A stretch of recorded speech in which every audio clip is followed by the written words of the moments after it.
আমাদের যে ফ্রন্টের যিনি চেয়ারম্যান বিজয় বাবু বলেছেন, আমরা বাংলাদেশে আমাদের যে বাংলাদেশি জাতীয়তাবাদের যে দর্শন, সেই দর্শনের মূল কথাই হচ্ছে যে আমরা সকল ধর্মের মানুষকে নিয়ে একসাথে বাংলাদেশকে সত্যিকার অর্থেই একটা অসাম্প্রদায়িক বাংলাদেশ হিসেবে আমরা গড়ে তুলতে চাই। এখন নিশ্চয়ই আমাদের দেশের বেগম খালেদা জিয়ার তার অর্থাৎ রংধনু একটা রাষ্ট্র হিসেবে দেখতে চান। রংধনুটাকে যেখানে অনেক রং থাকে একসাথে মিলে যায়, এটাই হচ্ছে রংধনু, অনেকগুলো রঙের একসাথে সমান।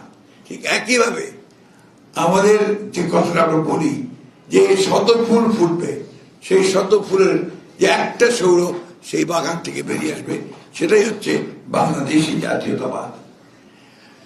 বন্ধুগণ, অনেক রকম ভুল বোঝাবুঝি হয়েছে, অনেক রক্তপাত হয়েছে বাংলাদেশে, অনেক বিভাজন ভুল বোঝাবুঝি হয়েছে। আমরা এখন এগুলো থেকে বেরিয়ে আসতে চাই। গত 15 বছর ফ্যাসিস্ট সরকার বাংলাদেশের অর্থনীতি, বাংলাদেশের রাজনৈতিক কাঠামো সবকিছুকে প্রায় ধ্বংস করে ফেলেছে। আমরা সেই ধ্বংসস্তূপ থেকে একটা নতুন বাংলাদেশ তৈরি করতে চাই, এবং এই কথা আমাদের চেয়ারপারসন দেশনেত্রী বেগম খালেদা জিয়া 5 তারিখেই রাতেই তিনি সেটাকে ছোট্ট একটা বাণীর মধ্য দিয়ে বলেছিলেন যে আমরা এই দেশে আর প্রতিশোধ প্রতিহিংসা চাই না, আমরা ভালোবাসার মধ্য দিয়ে মানুষকে জয় করে বিভাজনের রাজনীতিকে জড়াঞ্জলি দিয়ে একটা ঐক্যের রাজনীতি সৃষ্টি করতে চাই। সেটাই হচ্ছে মূল কথা।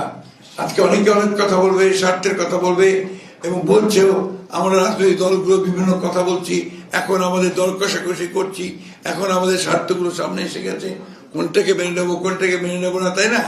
কেউ বলছি যে আপনার আরপি করতে হবে, আরপি না ওটা পিআর করতে হবে, কেউ বলছে না পিআর করা যাবে না।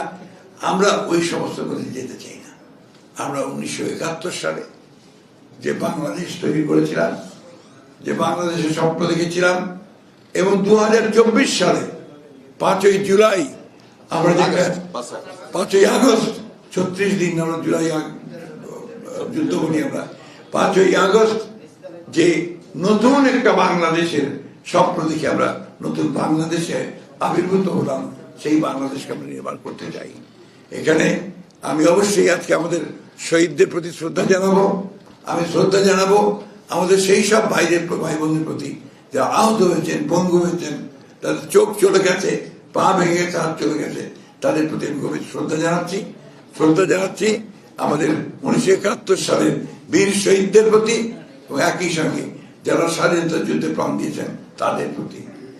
আসুন আজকে আমাদের কপিল বাবু, আমাদের অজিত বাবু, সোমনাথ বাবু এবং অন্যান্য সোমেন যে কথাগুলো বললেন, আপনারা এখানে সবাই উপস্থিত আছেন, আমরা আমাদের মধ্যে আরো বৃহত্তর ঐক্য গড়ে তুলে এই যে ভ্রান্ত ধারণা, বিশেষ করে আমি আজকে একটু পরস্পর কথা বলতে চাই আপনাদের সামনে, আপনারা কিছু মনে করবেন না।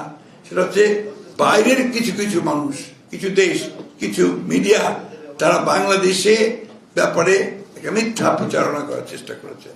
আমরা এই ধারণাটা পাল্টে দিতে চাই, এই যে ধারণা, এই ধারণাকে আমরা পাল্টে দিতে চাই।